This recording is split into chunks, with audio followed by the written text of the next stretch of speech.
Pakar Kurikulum Bapak Hanafi SPDI, juga yang kami hormati Bapak-bapak, Ibu-ibu, guru dan staf TU SMP Negeri 2 Pakar Gunung yang kami sempat hadir pada pagi hari ini. Pertama-tama marilah kita panjatkan puja dan puji syukur atas kehadiran Allah Subhanahu wa Ta'ala, yang mana pada pagi hari ini yang cerah ini kita masih diberi kesehatan jasmani, rohani, kesempatan sehingga kita bisa berkumpul di ruang guru ini dalam keadaan sehat tanpa kekurangan satu apapun. Selawat dan salam yang kita dijunjukkan kepada Nabi kita Nabi Muhammad SAW. Semoga yang kita hadir di sini menjadi pengikut beliau sampai akhir hayat nanti. Amin amin ya rabbal alamin. Baiklah, untuk membuka acara ini, baik kita diberkahi oleh Allah Subhanahu wa Ta'ala, marilah kita sama-sama membacakan umur kita. Ilahir Nabi Mustafa sallallahu alaihi wasallam wa alihi washabihi ajmain. Al-Fatihah. A'udzubillahi minasyaitonir rajim. Bismillahirrahmanirrahim. Alhamdulillahirabbil alamin arrahmanir rahim maliki yaumiddin. Iyyaka na'budu wa iyyaka nasta'in ihdinas siratal mustaqim siratal ladzina an'amta 'alaihim ghairil maghdubi 'alaihim waladdallin. Amin. Acara selanjutnya yaitu ya nanti kami persilakan untuk menyampaikan IHT-nya.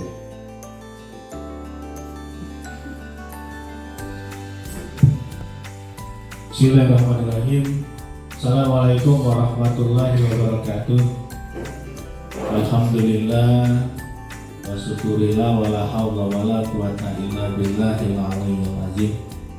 Asyhadu la ilaha illallah wa asyhadu anna Muhammadan abduhu wa rasuluh nabiyya ba'da.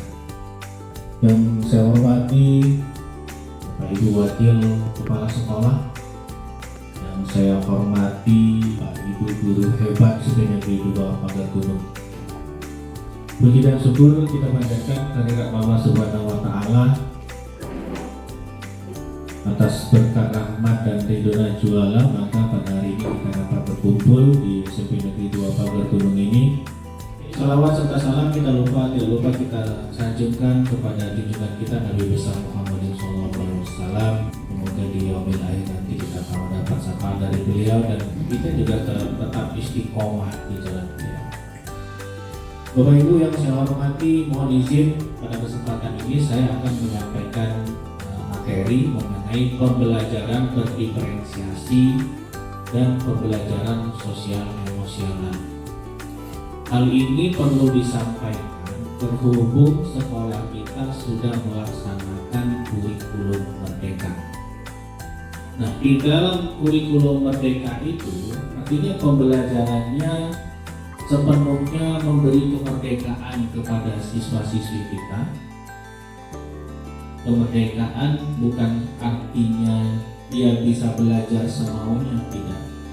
Tetapi memberi kemerdekaan itu maksudnya kita memberi kemerdekaan kepada anak kita itu, dia itu tipe dan minat belajarnya seperti apa.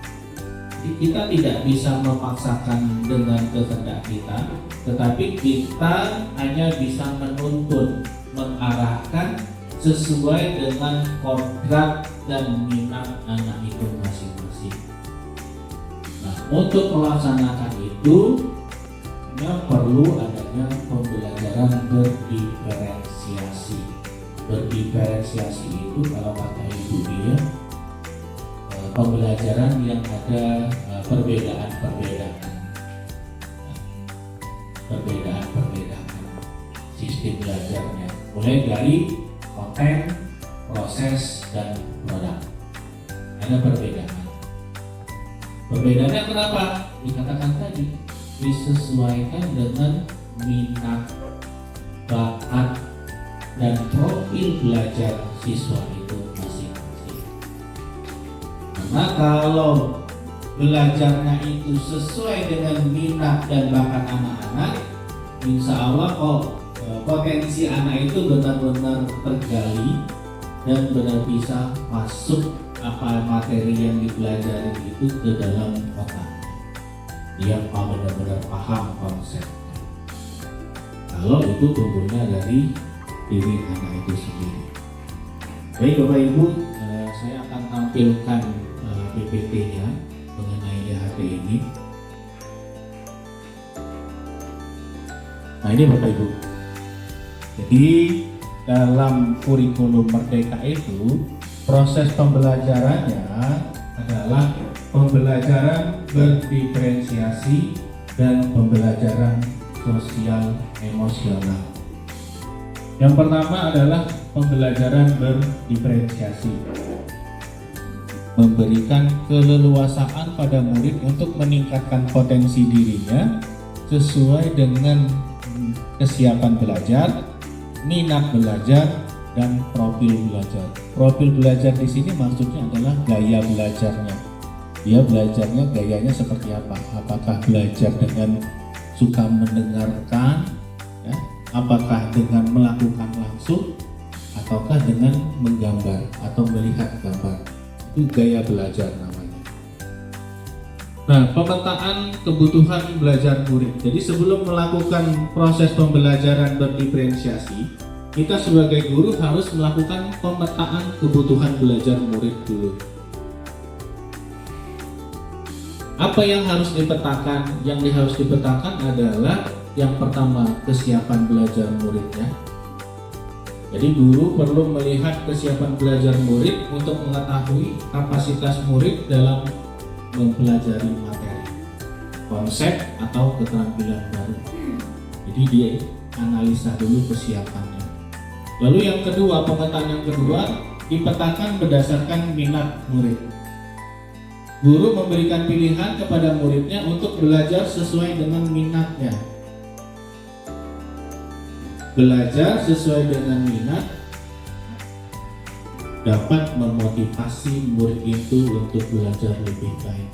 Jadi kalau siswa itu sudah berminat untuk belajar, maka potensinya bisa digali. Tapi kalau dia sudah malas atau tidak berminat untuk belajar seperti yang tadi baru dipanggil orang tuanya, maka tidak bisa meningkatkan motivasi karena memang anak itu tidak berminat untuk belajar. Kemudian yang ketiga adalah profil belajar murid. Profil belajar ini adalah gaya belajarnya. Jadi guru memberikan kesempatan kepada murid untuk belajar secara alami dan efisien bergantung dari gaya belajarnya, kecerdasan majemuknya, pengaruh budaya dan lingkungannya. Nah, pemetaan itu berdasarkan 3 kebutuhan belajar murid. Kita lanjutkan. Nah, tadi yang sebelumnya ada profil belajar murid atau gaya belajar murid. Nah, gaya belajar murid ini terkait dengan banyak faktor. Faktor yang pertama adalah gaya belajarnya itu tergantung dengan preferensi terhadap lingkungan belajar. Preferensi terhadap lingkungan belajar itu misalnya terkait dengan suhu ruangan, tingkat kebisingan, jumlah cahaya, kemudian apakah lingkungan belajarnya terstruktur atau tidak. Itu juga mempengaruhi. Ini preferensi terhadap lingkungannya, jadi dalam segi lingkungan belajarnya. Kemudian yang kedua, budaya. Jadi murid memiliki berbagai budaya belajar seperti santai, kemudian pendiam, ekspresif. Nah, itu adalah pengaruh budaya. Lalu yang ketiga, preferensi gaya belajar adalah bagaimana murid memilih, memperoleh, memproses, dan mengingat informasi baru yang secara umum. Ada 3 gaya belajarnya itu, seperti yang saya sebutkan sebelumnya, yaitu gaya belajar visual dengan melihat gambar-gambar, itu visual. Kemudian auditori, itu dengan mendengar penjelasan atau mendengarkan rekaman. Ada siswa yang seperti itu. Kemudian yang ketiga adalah kinestetik. Dia lebih cenderung melakukan, lebih banyak beraktivitas. Nah, anak-anak kita itu terbagi gaya belajarnya seperti itu. Ada yang dia cenderung terus aktivitasnya tinggi, mobilitasnya tinggi. Itu berarti anak itu lebih mengarah ke gaya belajar kinestetik. Ada yang dia baru bisa mengerti kalau dijelaskan oleh gurunya. Itu berarti dia tipe anak auditori. Kemudian ada lagi yang dia melihat gambar. Kalau kita ngajar harus ditampilkan gambar supaya dia gampang memahami. Itu adalah tipe anak yang visual. Ini harus dipetakan sebelum kita melaksanakan proses pembelajaran. Jadi Bapak Ibu. Nah, bagaimana strategi diferensiasinya? Jadi setelah memetakan kebutuhan belajar siswa tadi, langkah selanjutnya adalah menentukan strategi berdiferensiasinya. Jadi melihat keragaman kebutuhan murid, kemudian kita mencoba menerapkan strategi berdiferensiasi, baik diferensiasi konten, nanti akan dijelaskan apa diferensiasi proses, dan diferensiasi produk. Diferensiasi konten artinya adalah dari berbagai macam sumber belajar. Ada yang bedakan. Jadi kalau anak-anak dia suka membaca, berarti kontennya dia dari buku-buku bacaan. Kalau anak yang sukanya tadi menonton, berarti dia melalui menonton video YouTube. Itu maksudnya berdiferensiasi konten. Silakan yang mana anak itu yang dia sukai, tapi yang penting materinya sama. Materinya sama, tetapi cara dia belajarnya berbeda. Itu Bapak Ibu. Lanjutnya, diferensiasi konten, proses, dan diferensiasi produk itu kita tuangkan ke dalam RPP atau rencana pelaksanaan pembelajaran. Bagaimana menentukan strategi belajar berdiferensiasinya? Seperti saya katakan tadi, yang pertama diferensiasi konten dulu. Kita kasih berbagai macam sumber materi, apakah berupa video, apa bacaan, apa gambar. Anak-anak tinggal memilih, dia suka yang mana, dia pilih yang mana.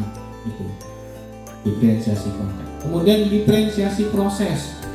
Guru memvariasikan proses pembelajaran agar beragam. Jangan sama semua, jangan, tapi berbeda-beda. Coba kamu yang suka misalkan dengan gambar, pelajarilah gambar ini. Kamu yang suka membaca atau menulis, bacalah materi ini. Kamu yang suka menonton video, tonton video ini. Seperti itu Bapak Ibu. Diferensiasi proses. Lalu diferensiasi produk. Berarti ada perbedaan hasil produknya juga. Sama sebenarnya seperti tadi. Kalau siswa yang suka menulis, maka tugasnya dia dipersilakan untuk membuat tugas secara menulis dengan deskripsi. Silakan tulis tugasnya. Tapi kalau ada siswa yang saya sukanya menggambar Pak, gambar, biarkan dia menggambar hasil produknya. Atau Pak, saya suka dengan video, silakan suruh anak itu bikin video, rekam sendiri videonya. Nah, jadi diperbolehkan untuk mengumpul berbagai macam produk berdasarkan minat dan kesukaan masing-masing. Nah, jadi 3 macam ini, konten, proses, dan produk. Ini dituangkan dalam rencana pelaksanaan pembelajaran atau RPP. Nah, di dalam proses pembelajaran berdiferensiasi tadi, itu terdapat juga proses pembelajaran sosial emosional. Pembelajaran sosial emosional adalah pembelajaran yang dilakukan secara kolaboratif. Kolaboratif itu maksudnya bekerja sama seluruh komunitas sekolah yang memungkinkan murid, pendidik, dan tenaga kependidikan memperoleh atau menerapkan pengetahuan, keterampilan, serta sikap positif mengenai aspek sosial dan emosional. Jadi yang di sini dilibatkan adalah pendidik, tenaga kependidikan atau TU, makanya saya suruh TU juga masuk ke sini. Kemudian guru, murid, dan tenaga kependidikan, 3 macam itu. Supaya apa? Yang pertama, supaya dapat memahami, menghayati, dan mengelola emosi. Itu pentingnya Bapak Ibu, pembelajaran sosial emosional. Jadi kita harus dituntut memang benar-benar bisa mengelola emosi kita. Pengelolaan emosi ini ditularkan kepada siswa supaya siswa juga bisa mengelola emosinya. Kalau kita gurunya sering marah-marah, maka siswanya juga akan cenderung untuk melakukan hal yang sama, marah-marah. Makanya emosinya harus dikontrol. Kemudian menetapkan dan mencapai tujuan positif. Lalu yang ketiga, merasakan dan menunjukkan empati kepada orang lain. Empati itu maksudnya peduli, kepedulian. Kasar itu kalau kita mengatakan kalau satu teman sakit, kita juga merasakan rasa sakitnya, ngerti bahwa teman sakit, empati. Kemudian membangun dan mempertahankan hubungan yang positif, lalu membuat keputusan yang bertanggung jawab. Nah ini nanti masuk di sini 5 kompetensi sosial dan emosional. Jadi ada 5 kompetensi dalam sosial emosional itu. Yang pertama adalah kesadaran diri dengan mengimplementasikan KSE. KSE itu kompetensi sosial emosional, disingkat saja. Dengan mengimplementasikan KSE kesadaran diri, murid diharapkan akan mampu untuk mengidentifikasi emosi dan potensi yang ada dalam dirinya, serta mampu menghubungkan perasaan, pikiran, dan nilai-nilai yang ada dalam dirinya. Ini KSE yang pertama, kesadaran diri. KSE yang kedua, manajemen diri. Jadi bagaimana mengatur diri sendiri. Dengan mengimplementasikan KSE manajemen diri, murid diharapkan akan mampu untuk mengelola emosi yang dia rasakan. Gitu ya. Ini kadang-kadang kalau anak kita sering berantem segala macam itu, sebenarnya dia tidak bisa mengendalikan emosinya. Makanya perlu pembelajaran KSE, sosial emosional. Ini harus terapkan mulai dari kitanya dulu. Kemudian menumbuhkan disiplin dan motivasi, merancang tujuan pribadi, dan bersama merancang dan mengorganisir kelompoknya serta mengendalikan diri saat bekerja dengan kelompoknya. Ini baru 2 kompetensi, kesadaran diri, manajemen diri. Nah, kompetensi yang berikutnya atau KSE yang berikutnya adalah kesadaran sosial. Dengan mengimplementasikan KSE kesadaran sosial, murid diharapkan mampu untuk memahami sudut pandang dan dapat berempati dengan orang lain. Jadi dia mengedepankan rasa sosial, mengakui kemampuan orang lain, termasuk mereka yang berasal dari latar belakang budaya dan konteks yang berbeda.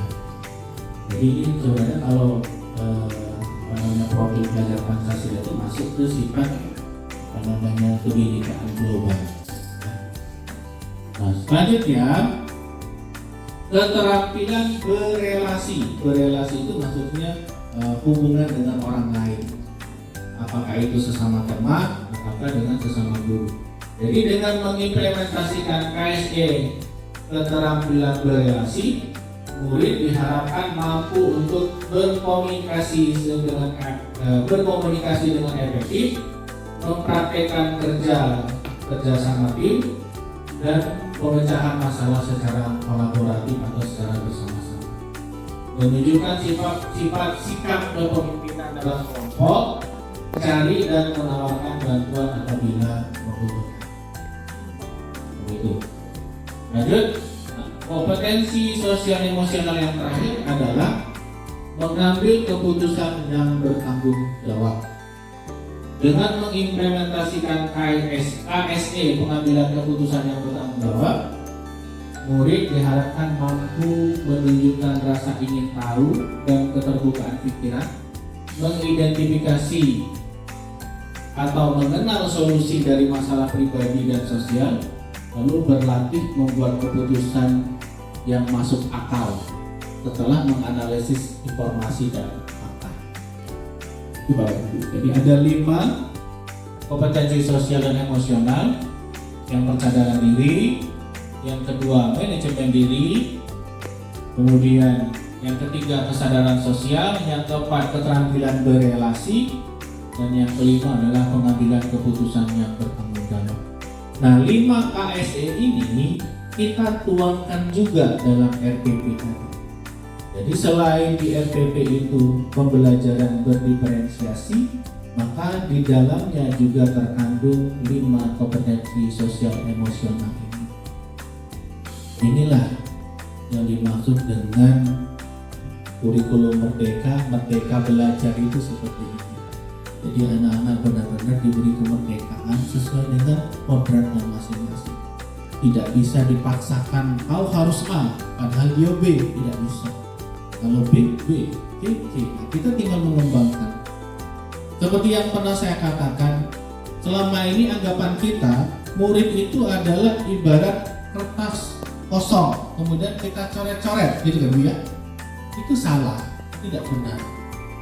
Murid itu bukan kertas kosong kemudian kita isi dengan coretan-coretan, bukan.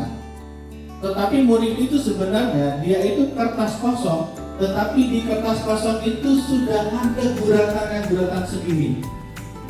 Kita hanya menerang, memperjelas guratan itu yang selama ini masih seperti kertas kosong. Nah, kita tinggal mempertebalnya saja, karena di sana sudah ada kodratnya, ada guratan-guratannya masing-masing. Berarti bukan kita yang membuat coretan-coretan baru, bukan. Seperti itu sebenarnya Bapak Ibu. Lanjutkan. Jadi ruang lingkup kompetensi sosial dan emosional ini bisa secara rutin, waktunya khusus di luar kegiatan akademik bisa, kemudian bisa juga terintegrasi dalam mata pelajaran seperti tadi dimasukkan dalam FPP, atau bisa juga ke protokol budaya positif dan keyakinan seperti yang pernah kita bahas kemarin mengenai keyakinan dan budaya positif, bisa dimasukkan ke sana mengenai kompetensi sosial emosional. Itu Bapak Ibu. Kemudian ini sekedar contoh. Jadi sebenarnya kalau yang kami dapatkan bahwa RPP kurikulum merdeka itu tidak ada yang baku. Maksud tidak ada yang baku ini begini Bapak Ibu. Tidak ada Bapak Ibu harus begini bentuknya, tidak. Namanya sudah kurikulum merdeka. Jadi silakan Bapak Ibu mengembangkan sendiri. Tetapi yang ada beberapa poin pokok yang harus tercantum di sana. Misalkan dalam RPP harus ada tujuan pembelajaran.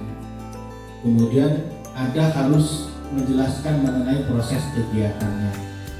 Ada harus mengenai proses penilaiannya.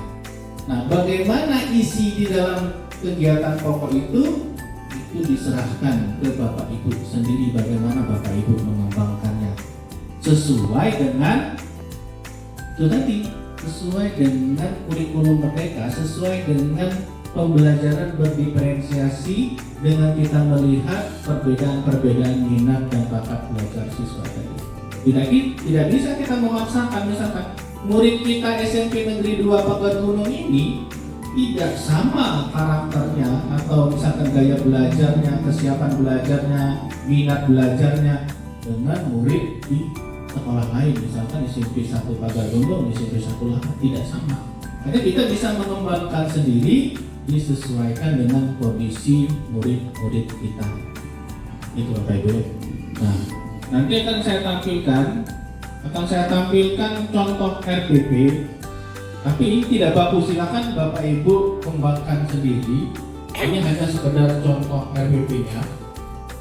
Contoh RPP ini adalah contoh RPP yang memasukkan pembelajaran berdiferensiasi tadi dan memasukkan KSE.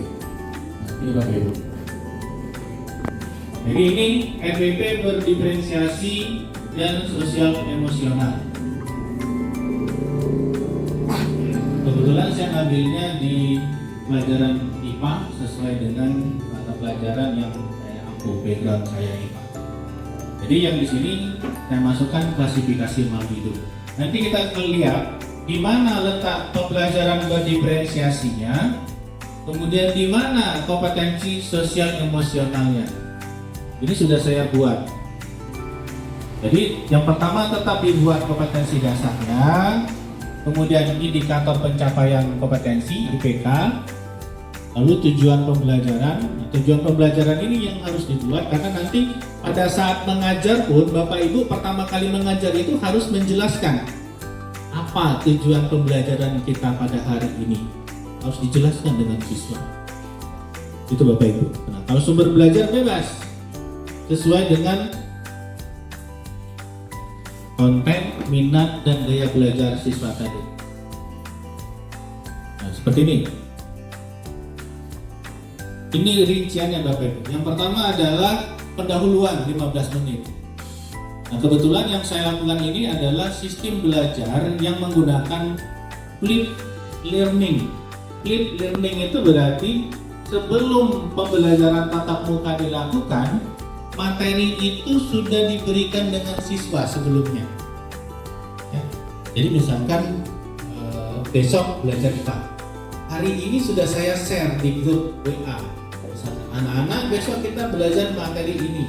Silahkan anak-anak pelajari. Nah, saya share di sana. Jadi sistemnya istilahnya terbalik. Ya. Sudah belajar duluan anak-anak itu. Itu namanya flip learning, memberikan materi pelajaran sebelum pelajaran dilaksanakan. Nah, di sini Bapak Ibu sudah saya kasih warna. Jadi sebelum tatap muka di kelas, peserta didik telah diberi berbagai bentuk konten materi mengenai klasifikasi makhluk hidup. Jadi kontennya sudah diberikan mengenai klasifikasi makhluk hidup melalui grup WA.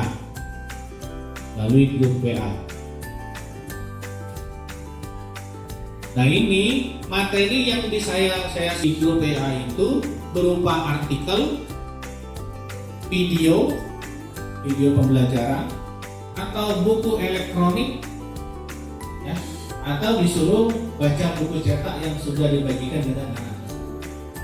Nah, jadi di sini terdapat diferensiasi konten untuk belajar secara mandiri memahami konsep. Seperti saya bilang tadi, anak-anak yang suka menonton video, dia akan menonton. Anak-anak yang suka membaca, dia akan membaca artikel-artikel atau membaca buku elektronik. Dipersilakan. Jadi kita berikan pilihan. Kamu suka yang mana? Silakan. Tapi walaupun berbeda konten ini, materinya tetap sama. Materinya mengenai klasifikasi makhluk hidup. Jangan berbeda materinya tetap sama karena kita akan mempelajari mengenai materi ini, materi makhluk. Jadi Bapak Ibu menunjukkan bahwa terdapat diferensiasi konten, diferensiasi bahan. Nah, kalau yang warna hijau itu saya masukkan untuk yang KSE tadi, kompetensi sosial emosional. Jadi pertama masuk, guru mengucapkan salam, mengajak berdoa, dan mengecek harian peserta didik. Apa yang terkandung di dalam kegiatan ini? Yang terkandung dalam kegiatan pada saat kita mengucapkan salam, mengajak Yuna baca doa dulu, itu adalah KSE, kesadaran sosial. Kesadaran sosial yang tadi yang ditampilkan tadi, memahami dan mengekspresikan rasa syukur. Kesadaran sosial. Kemudian dilanjutkan lagi, guru memotivasi peserta didik dengan mengajak peserta didik untuk selalu semangat belajar. Di sini terkandung juga SE-nya. Itu KSE, kesadaran diri, memahami serta melaksanakan tugas dan tanggung jawab sebagai pelajar. Jadi membangun rasa sadar pada anak-anak itu bahwa dia berperan sebagai pelajar, tugasnya adalah untuk belajar. Ya. Makanya kita motivasi dengan mengajaknya untuk terus semangat belajar. Ini KSE. Kemudian guru menyampaikan tujuan pembelajaran dengan PPT lewat Kemudian guru dan murid mengingat kembali keyakinan kelas selama belajar. Jadi pada awal pembelajaran sebelum kita mulai belajar, diingatkan kembali anak-anak itu mengenai keyakinan kelasnya. Nah di sini terdapat KSE-nya juga, yaitu KSE kesadaran diri, menunjukkan integritas dan kejujuran. Kemudian terdapat juga masuk juga dalam KSE manajemen diri, menunjukkan disiplin dan motivasi diri. Sebenarnya Bapak Ibu 5 KSE itu tadi itu tidak bisa dipisahkan. Kelima-limanya itu saling berkait. Jadi tidak bisa dia berdiri sendiri, semuanya berkaitan. Nah kemudian masuk ke kegiatan inti. Kegiatan inti, guru memfokuskan perhatian murid dengan permainan tepuk tangan seperti yang kita lakukan kemarin. Jadi usahakan supaya anak itu diajak bermain dulu sebentar supaya dia timbul motivasi dan rasa senang, kemudian dia bisa fokus. Jangan anak-anak belum fokus kita sudah mulai ngajar, tidak akan masuk anak itu. Ya. Kemudian guru menampilkan beberapa gambar tumbuhan. Ini pelajaran. Peserta didik diberi pertanyaan terkait gambar yang ditampilkan untuk mengkonfirmasi pemahaman awal materi pelajaran dari link yang telah dibagikan. Supaya kita tahu link yang kita sudah bagikan di grup tadi itu sudah dibaca belum oleh anak itu. Bagaimana cara kita mengetahuinya? Kita beri pertanyaan. Pertanyaan kok antik. Kalau dia bisa jawab berarti dia sudah. Kalau tidak bisa jawab berarti tidak dibacanya, tidak dibukanya link-link yang sudah kita bagikan di WA group tadi. Nah ini tadi berhubungan dengan diferensiasi pembelajaran tadi. Yang pertama, kesiapan belajar. Berarti kalau anak itu belum dibaca materi yang sudah dibagi, anak itu berarti belum siap. Maka akan beda perlakuannya, Bapak Ibu. Perlakuan anak-anak yang sudah siap belajar dengan anak-anak yang belum siap belajar. Mungkin nanti yang belum siap belajar tadi kita suruh baca lagi. Nah, coba kamu di sini deh, tunggu sini dulu, kamu baca dulu ini materinya. Suruh baca dulu supaya dia benar-benar siap. Lanjut, guru membagi kelompok dan memberikan LKBD, gambar kerja peserta didik untuk setiap kelompok. Kemudian peserta didik, ini contoh Bapak Ibu, kalau mata pelajaran Bapak Ibu silahkan dikombinasi sendiri, divariasikan. Yang penting termasuk di dalamnya itu unsur pembelajaran berdiferensiasi dan masuk juga unsur pembelajaran KSE tadi. Seperti saya bilang tadi, ini pelajaran IPA, maka anak-anak saya ajak keluar kelas, belajar di luar kelas dengan membawa LKPD. Peserta didik yang suka menggambar diminta untuk menggambar tumbuhan lengkap bagian-bagiannya. Karena saya suruh keluar, silakan anak-anak kamu gambar tumbuhan yang kamu temui, jengkol, durian, apa saja kamu gambar. Yang suka menggambar suruh gambar. Kemudian peserta didik yang suka menulis diminta untuk mendeskripsikan ciri-cirinya. Kalau dia suka menulis, paling harus pohon jengkol dideskripsikan, ciri-cirinya adalah akarnya begini, batangnya begini, daunnya begini. Dia berbentuk tulisan. Nah ini adalah diferensiasi proses namanya Bapak Ibu. Jadi ada perbedaan prosesnya. Yang menggambar, yang suka video bikin video, yang suka menulis, tapi tetap materi yang sama. Ini diferensiasi proses. Kemudian peserta didik kembali ke dalam kelas dan berdiskusi dengan anggota kelompok tentang hasil pengamatan di lingkungan tadi. Kemudian menjawab pertanyaan di LKPD. Nah, pada saat proses berdiskusi ini juga ada KSE-nya. KSE apa? KSE keterampilan berelasi, yaitu menunjukkan kemampuan bekerja sama dengan orang lain. Selanjutnya, beberapa kelompok mempresentasikan hasil diskusinya ke kelas. Jadi tidak usah semuanya maju ke kelas, tapi tunjuk aja atau tawarkan saja kelompok mana yang mau maju untuk mempresentasikan ke depan. Nah, berikutnya Bapak Ibu, peserta didik dipandu untuk melakukan tanya jawab dengan peserta didik yang lain pada saat presentasi kelompok. Nah, di sini terdapat juga KSG-nya, KSG kesadaran sosial, yaitu menunjukkan kemampuan berempati dan menghargai orang lain. Jadi mereka diajari untuk bagaimana menghargai pendapat temannya. Jangan mau mengedepankan pendapat sendiri saja. Ini sosial emosional yang dibentuk di sini. Lalu terakhir sebagai penguatan materi yang sudah dipelajari tadi, guru menanyakan video mengenai klasifikasi makhluk hidup. Jadi apa yang sudah mereka dapat tadi, apa yang sudah mereka temukan mengenai ciri-ciri makhluk hidup tadi, kita mantapkan dengan video. Jadi dia nanti bisa klarifikasi sendiri. Oh, nah berarti benar yang saya tadi pendapat saya. Oh, ternyata ini salah. Jadi kita beri penguatan. Makanya di sini adalah peserta didik menyimak penguatan yang diberikan guru. Jadi ambil menanyakan video, nanti guru memberi penguatan mengenai materi. Yang terakhir Bapak Ibu, diferensiasi produk. Jadi setelah konten, proses, sekarang diferensiasi produk. Jadi melanjutkan kegiatan pengelompokan makhluk hidup, tapi dengan berupa tugas pembuatan produk. Siswa dipersilahkan untuk memilih membuat produk tentang pengelompokan tumbuhan hasil pengamatan di lingkungan sekitar rumahnya. Kalau tadi yang diamati adalah di lingkungan sekolah, sekarang tugas di rumah buat produk mengamati jenis tanaman yang berbeda, yang tidak sama dengan sekolah tadi, yang ada di lingkungan rumahnya, supaya dia bisa mengidentifikasi ini jenis tanaman apa di dekat rumahnya itu.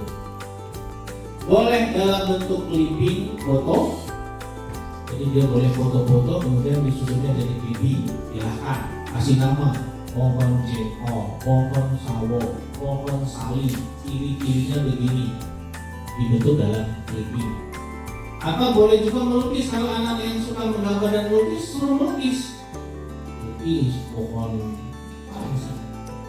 pohon apa namanya tadi, pohon pinang dilukisnya, ya, pohon kelapa dilukisnya, ada buahnya, ada batang, ada daun, ada akarnya. Boleh, tidak apa-apa. Yang penting materi yang tidak kita sampaikan, konsep yang tidak disampaikan itu masuk ke siswa itu dengan cara siswa itu sendiri, dengan kemampuan siswa sendiri, dengan gaya belajar siswa itu sendiri. Tidak bisa kalau anak itu sukanya menggambar, kita suruh menulis, tidak bisa ya, karena anak itu tipenya beda. Jadi bisa juga berupa video, bisa makalah, atau rekaman suara boleh, herbarium juga boleh. Kalau dia misalkan, Pak, Bu, aku mau buat herbarium, nah, boleh nggak? Kita ajari atau suruh dia cari di YouTube bagaimana cara membuat herbarium. Nah, di sini tadi pada saat pengerjaan produk ini juga ada KSI-nya. Jangan gitu. KSI-nya adalah keterampilan mengambil keputusan dan bertanggung jawab. Keputusan apa yang diambil? Keputusan anak itu memilih produk apa yang mau dia bikin. Tapi kalau dia sudah milih, maka dia harus bertanggung jawab dengan pilihan. Kalau dia memilih, Pak, aku mau bikin kayak dalam bentuk video, Pak, berarti dia nanti harus bikin produk dalam bentuk video, dikumpulkan dengan gurunya. Nah, itu Bapak Ibu. Kemudian ini ada penjelasannya bahwa siswa yang sudah suka menggambar dapat membuat produk berupa poster atau lukisan. Nah, ini menyadari potensi diri dengan potensi visual. Siswa yang suka mendengarkan membuat produk berupa video pengamatan atau rekaman suara. Nah, ini siswa untuk mereka menyadari potensi dirinya bahwa dia adalah tipe auditory. Kemudian siswa suka praktik membuat produk berupa makalah, artikel, atau herbarium. Ini siswa menyadari potensi dirinya bahwa dia adalah tipe gaya belajarnya atau profil belajarnya adalah kinestetik yang melakukan. Produk dibuat dengan kriteria yang jelas dengan rubrik penilaian yang telah diinformasikan.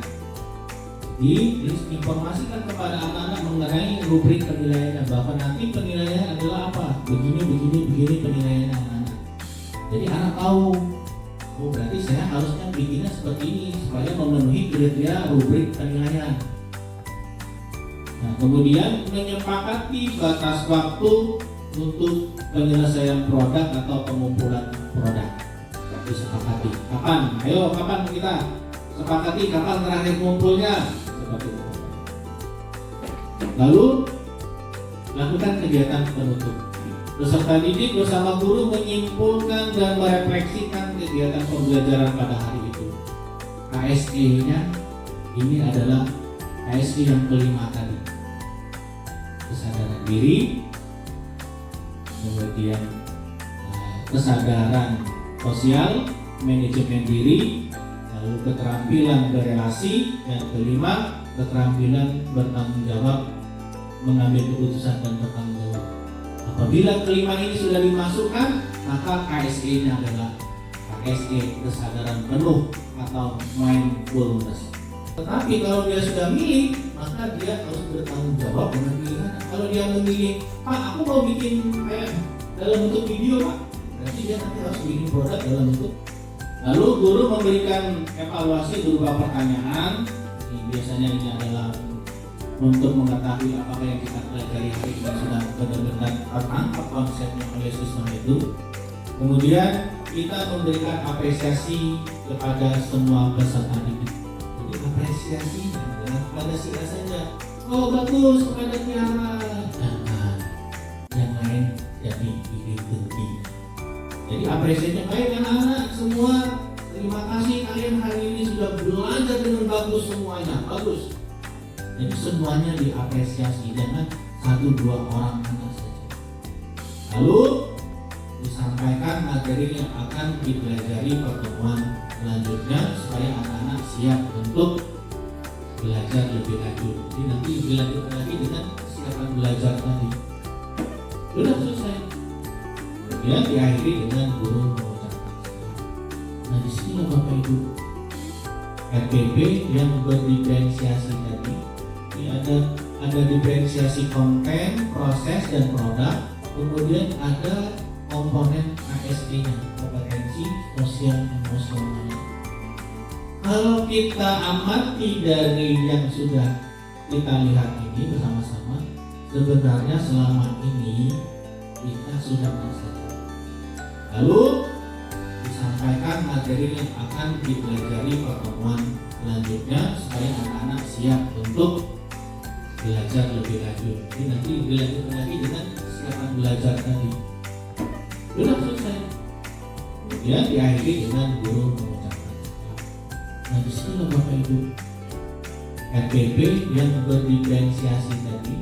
Ini ada diferensiasi konten, proses, dan produk. Kemudian ada komponen ASD-nya, kompetensi sosial emosional. Kalau kita amati dari yang sudah kita lihat ini bersama-sama, sebenarnya selama ini kita sudah melakukan ini, benar kan?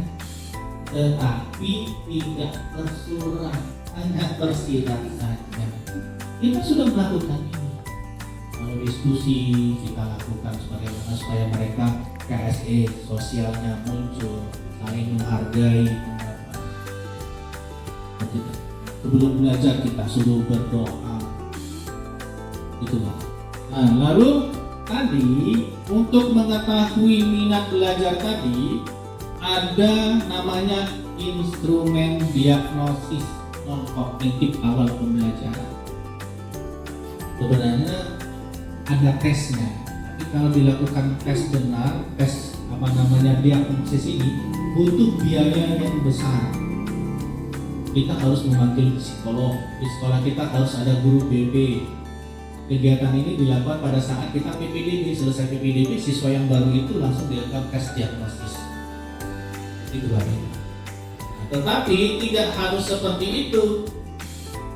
Bisa dilakukan dengan melalui pengamatan. Dalam pembelajaran sehari-hari kita bisa mengamati. Oh si Shelly ini ikut belajarnya seperti itu. Nama saya Bapak. Si Edo ini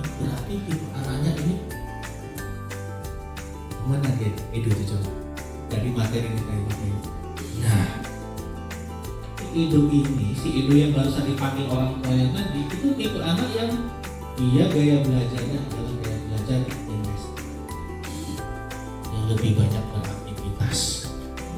Iya, di luar. Gitu Bapak Ibu. Nah, jadi tes diagnosisnya bisa dibuat, kita lakukan sebelum belajar bisa. Lakukan tes diagnosis, misalkan ini, namanya siapa, kelas berapa, lalu kita buat pertanyaan. Jawab pertanyaannya dengan jujur. Tuliskan harapanmu ketika kita akan belajar materi kelas ini. Jadi kita tanya, harapan kamu setelah kita belajar materi ini mau apa? Saya pengen itu, harapan saya setelah belajar ini saya jadi lebih pintar Pak. Saya bisa mengelompokkan tumbuhan atau saya bisa lihat, oh ya, terus Pak. Kemudian ditanya, apabila diberi tugas membuat suatu produk, kamu memilih produknya produk apa? Kasih pilihan. Apa berupa video, apa gambar, apa artikel, makalah, tulisan. Ini apa itu? Lalu yang ketiga, cara belajar yang kamu senangi dengan cara belajar bagaimana? Nah ini untuk mengetahui profil belajarnya, gaya belajar. Apakah dengan mendengarkan penjelasan, apakah dengan melihat gambar, atau dengan memperagatkan demonstrasi. Nah dari sini nanti Bapak Ibu kita bisa, walaupun ini tidak begitu tepat nantinya ya, walaupun tidak begitu tepat, tapi minimal kita sudah bisa membedakan, oh anak ini berarti tipenya ke sini, anak ini tipenya ke sini. Walaupun nanti akan ada beberapa anak seperti kemarin yang saya alami, akan ada beberapa anak yang tadinya dia memilih dia misalkan, saya sukanya dengan mendengarkan Pak. Kalau dengan mendengarkan saya suruh gini, coba kalau yang kalian suka mendengarkan, kalian bikin rekaman penjelasan mengenai ciri-ciri tumbuhan tadi. Tiba-tiba, Pak, gila ngalih mana? Aku ngalih saja Pak, aku membuat tulisan saja. Seperti itu. Kan ada anak yang seperti itu, tapi nggak mau dia rasa, silahkan. Kita lihat hasil produknya bagaimana nanti. Nah, itu Bapak. Kemudian di FPP itu dilampirkan juga, nah, nanti hasil diagnosis tadi masukkan ke tabel sini. Jadi misalkan Edo, dia kan kebutuhan belajar tadi ada 3, kesiapan belajar, minat belajar, profil belajar. Nah, berarti Edo ini dia masuk kemana nih? Kesiapan belajarnya siap atau belum? Minat belajarnya kemana? Masuk ke audio, visual atau kinestetik. Profil belajarnya kemana? Audio, visual atau kinestetik. Jadi nanti kita bisa menyimpulkan, oh berarti Edo ini memang benar-benar dia lebih ke anak yang tipenya kinestetik. Nah seperti itu. Oke. Nah, lanjut di selanjutnya, jangan lupa dilampirkan rubrik penilaiannya. Ada penilaian sikap, penilaian keterampilan, kemudian bentuk-bentuknya seperti ini.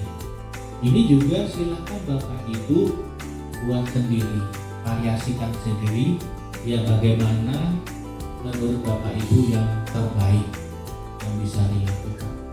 Jadi seperti saya katakan tadi, tidak ada yang benar-benar baku, Bapak Ibu harus begini, tidak. Kurikulum Merdeka itu seperti itu, diberi kebebasan kepada kita untuk mengembangkan menurut pemikiran kita, tapi tetap dalam rambu-rambu, ada rambu-rambunya.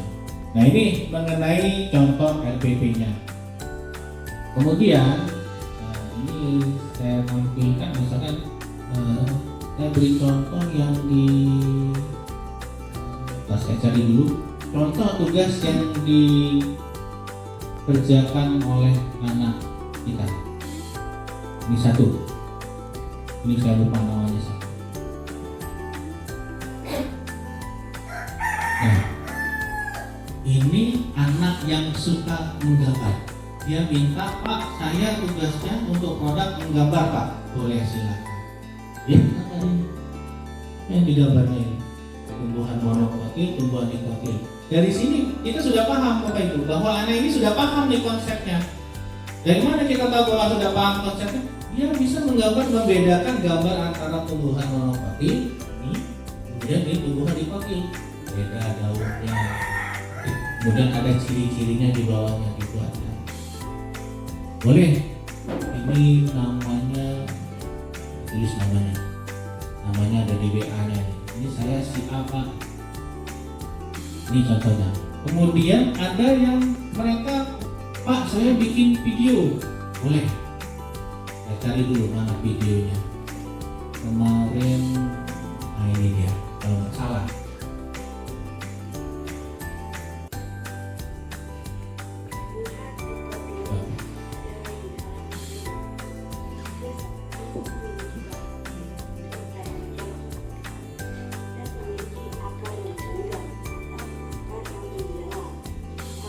Juga memiliki daun yang menyerip.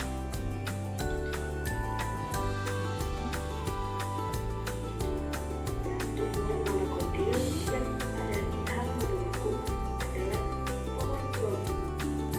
Pohon bambu memiliki batang yang berluas-luas. Bambu juga memiliki akar serabut. Tulang daun bambu juga mengukur.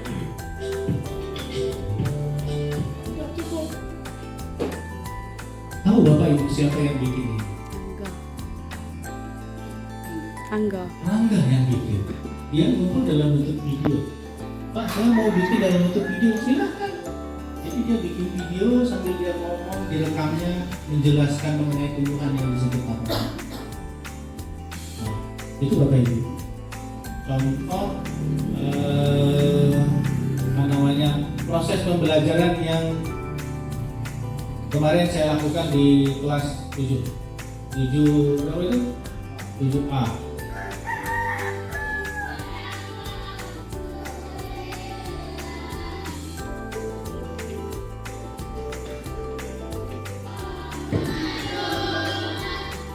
Ini KSE yang berdoa bersama tadi.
Siapa yang sudah membaca materi tersebut? Ya, kata B. Karena kalau memang sudah dibaca,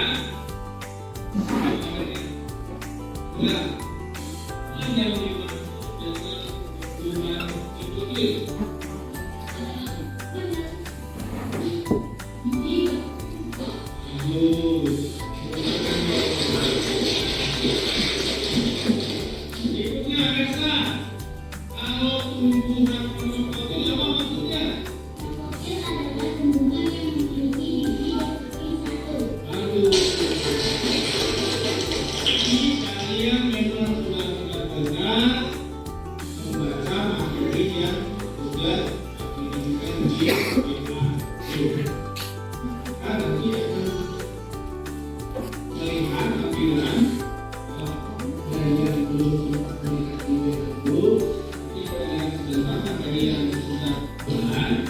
Khususnya adalah hubungan di organ dan pagi terus khususnya adalah tumbuhan di tumbuhan eksotik.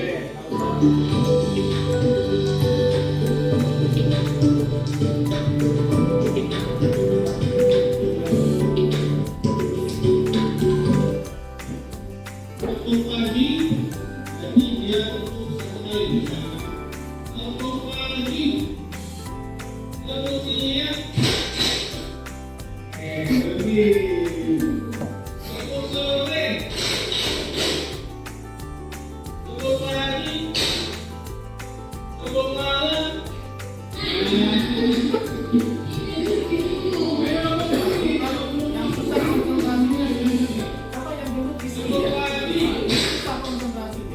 Dia tipe adanya lebih banyak buat aktivitas, tidak bisa mantap.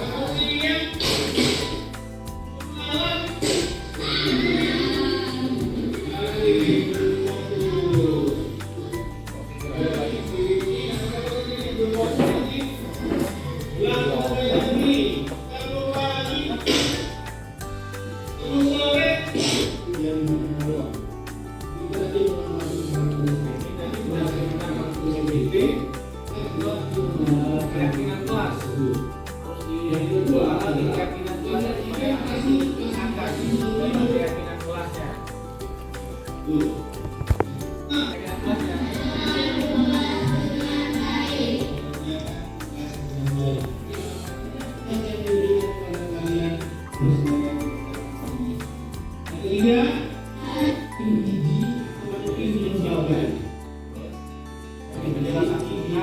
Konfirmasi apakah benar-benar mereka sudah baca, jadi bisa nyambung nanti kalau dia sudah baca, maka itu gampang nangkep.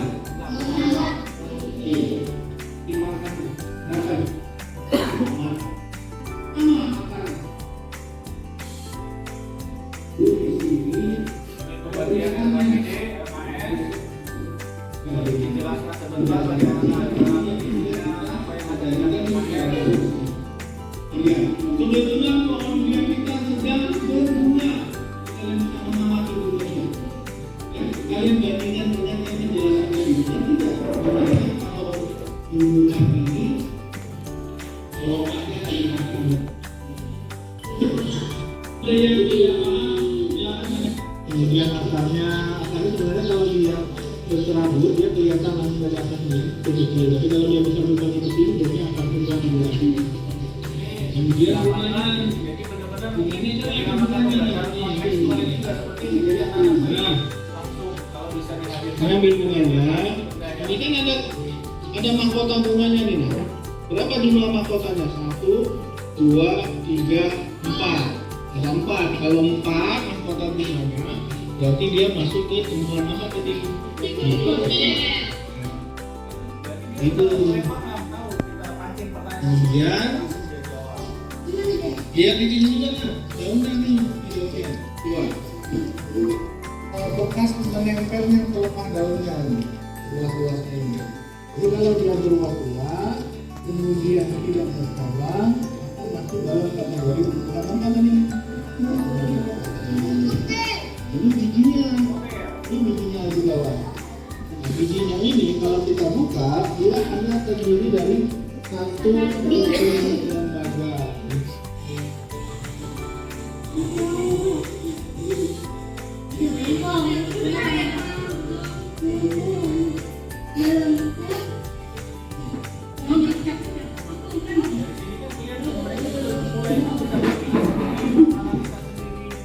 Ini posisinya saya tidak di sini deh. Ini mereka merasa saya masih di dekat pohon pinang tadi, tapi mereka sudah mengamati pohon pisang. Jadi mereka bisa berpikir sendiri. Nah, lihat saya kerok-kerok yang akar pohon pinang tadi di kerok-kerok juga akar pohon pisang ini lihat ya, masih abon. Apa yang penting saya itu paham. Pakai bahasa gue nggak apa.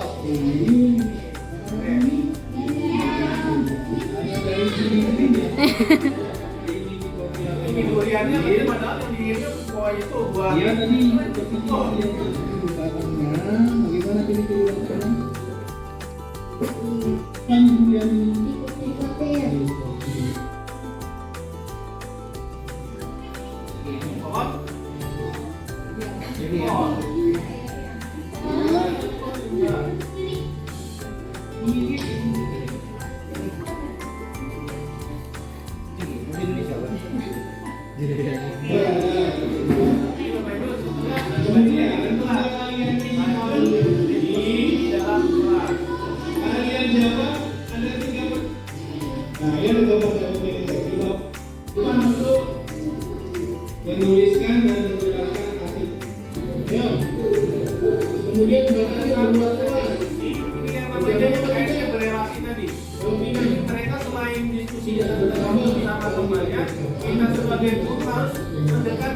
mendampingi. Kalau kita ada pertanyaan dari anak-anak itu yang tidak jelas, kita dampingi. Jangan dibiarkan ini saja.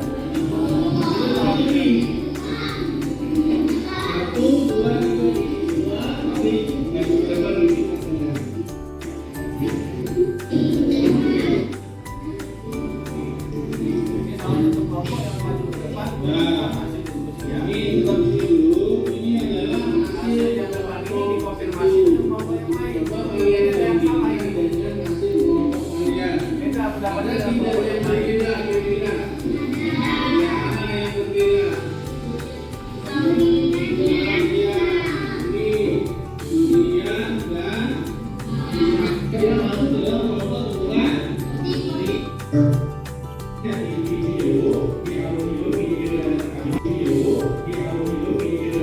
Pemberian tugas yang berada.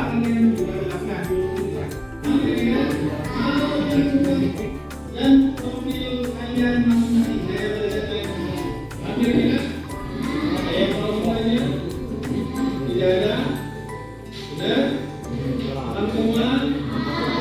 Kalau sudah paham semua, untuk pertemuan selanjutnya kita bahas di hubungan Sampaikan materi yang akan dibahas dari pertemuan selanjutnya. nanti sesuai dengan minat dan keinginannya masing-masing sesuai dengan kebutuhan yang telah kami miliki kamu bukannya apa. Ini materinya tentang seperti ini tadi mengenai hubungan di profil dan monoprofil yang ada di sekitar rumah saja masing-masing. Biasanya di sekitar rumah kalian ada beberapa namanya.